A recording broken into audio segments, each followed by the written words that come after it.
आदरणीय सभापति जी, सबसे पहले मैं आप सभी को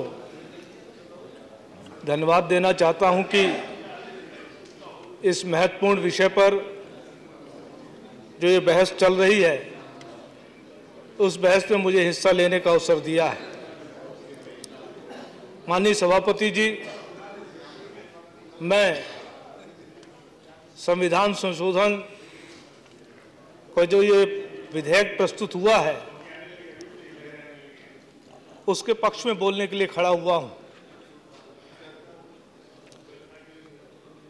काफी देर से इस सदन में उपस्थित देश के मूर्धन्य और वरिष्ठ नेताओं को सुनने का अवसर मिला है। इस विषय पर उनके विचार जानने का अवसर मिला। मैं आज अपने आप को बड़ा गौरवान्वित महसूस कर रहा हूं, मैं अभिभूत महसूस कर रहा हूं। उसका कारण ये है कि ये जो संशोधन विधेयक जिस पे चर्चा हो रही है,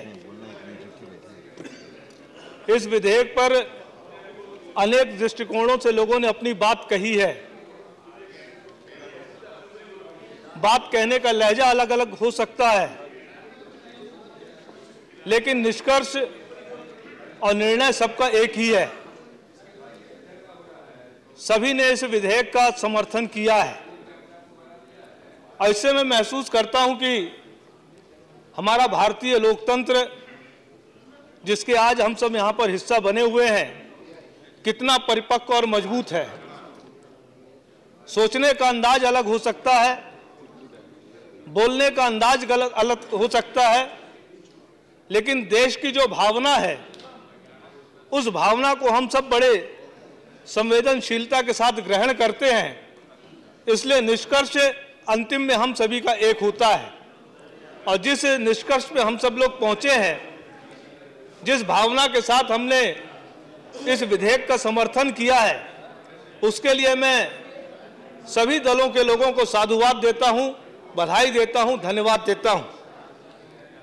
सभापति महोदय,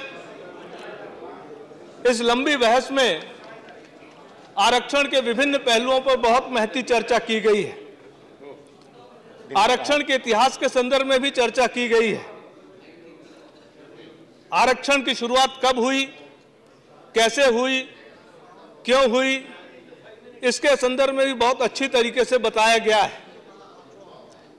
जब हमारे देश की संविधान सभा का गठन हुआ था, उस समय के हमारे तत्कालीन प्रमुख नेताओं ने महसूस किया था कि हमारे देश में असमानता है।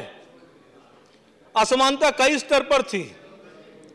असमानता सामाजिक स्तर पर थी, असमानता व्यवहार के स्तर पर थी, और असमानता आर्थिक स्तर पर भी थी। और इस असमानता को दूर करने के लिए उन सभी ने बड़ी शिद्दत के साथ महसूस किया कि आरक्षण का प्रावधान होना चाहिए। जो पीछे रह गए हैं, जो नीचे रह गए हैं, इतिहास में उसका कारण चाहे जो भी रहो, उसके विस्तार में मैं नहीं चर्चा करना चाहता हूं, लेकिन तत्कालीन नेताओं की यह भावना थी कि इस असमानता को जब तक हम दूर नहीं करेंगे, तब तक हमारा भारत सशक्त भारत नहीं बनेगा, तब तक हमारा भारत मजबूत भारत नहीं बनेगा, तब तक हमारा भारत दुनिया में एक मिसाल के रूप में नहीं उभर सकेगा। हम कल्पना भी करते हैं कि अगर भारत को हम एक शरीर के रूप में देखें, और शरीर का कोई अंग बहुत तंदुरुस्त हो, बहुत मजबूत हो, और कोई अंग बहुत कमजोर हो, लुंज पुंज हो, विकलांग हो, तो वो शरीर स्वस्थ शरीर नहीं माना जाता है, उसको हम विकलांग शरीर की श्रेणी में रखेंगे। इसलिए अगर स्वस्थ भारत देखना है, सक्षम भारत देखना है, तो हमारे नेताओं ने उस समय महसूस किया था कि आरक्षण का प्रावधान करना जरूरी है। और आरक्षण के माध्यम से ही भारत में समरसता आ सकती थी, भारत में समानता आ सकती थी, भारत के सभी वर्गों को ताकत मिल सकती थी। और इसको देने के लिए उस समय जो आज वैज्ञानिक पद्धतियां प्रचलित हैं, आज जिस तरीके से हमारे पास आंकड़े उपलब्ध हो सकते हैं, आज जिस तरीके से विभिन्न स्रोतों से हम जानकारी जुटा सकते हैं, उस समय शायद इन पद्धतियों का अभाव था। उस समय शायद इतने वैज्ञानिक तरीके से हमारे पास आंकड़े नहीं आ सकते थे, जानकारी नहीं एकत्रित हो सकती थी, तो तात्कालिक रूप से इस पिछड़ेपन को दूर करने के लिए, तात्कालिक रूप से असमानता को दूर करने के लिए जातिगत आरक्षण की व्यवस्था पर हमारे तत्कालीन नेतागण गए थे और उन्होंने अनुसूचित जाति, अनुसूचित जनजाति के लिए आरक्षण की व्यवस्था की थी। और इस व्यवस्था के माध्यम से देश के अंदर बहुत बड़ा परिवर्तन भी आया। उस परिवर्तन को हम सब महसूस भी कर रहे हैं। लेकिन आज आज़ादी के 70 वर्ष के बाद एक बार फिर हम इस संदर्भ में विचार करने के लिए सदन में एकत्रित हुए हैं। उसका कारण यह है कि इन 70 वर्षों में बहुत सारा सामाजिक आर्थिक परिवर्तन भी आया है। जो किसी जमाने में 100 एकड़ का काश्तकार था, अब 100 एकड़ का काश्तकार नहीं रह गया है। उसकी 6वीं और 7वीं पीढ़ी आ गई है और 6वीं और 7वीं पीढ़ी के पास, किसी के पास 2 एकड़ की काश्त रह गई है, किसी के पास 3 एकड़ की काश्त रह गई है, किसी के पास 5 एकड़ की काश्त रह गई है। जो 100 एकड़ का काश्तकार था वो संपन्न व्यक्ति था, संपन्न वर्ग से आता था। लेकिन आज उसके जो परिजन हैं, उसके जो उत्तराधिकारी हैं, वो श्रेणी में नहीं रह गए। और इसलिए आज आवश्यकता है कि उस वर्ग के बारे में विचार किया जाए। आज आवश्यकता है कि उनकी परिस्थितियों के बारे में विचार किया जाए, उनकी बेहतरी के बारे में विचार किया जाए।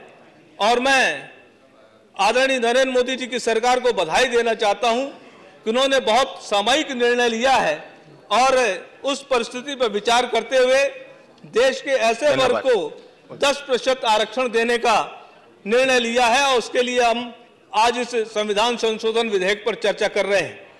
बहुत सारे लोगों ने बहुत सारे आंकड़ों की चर्चा की है।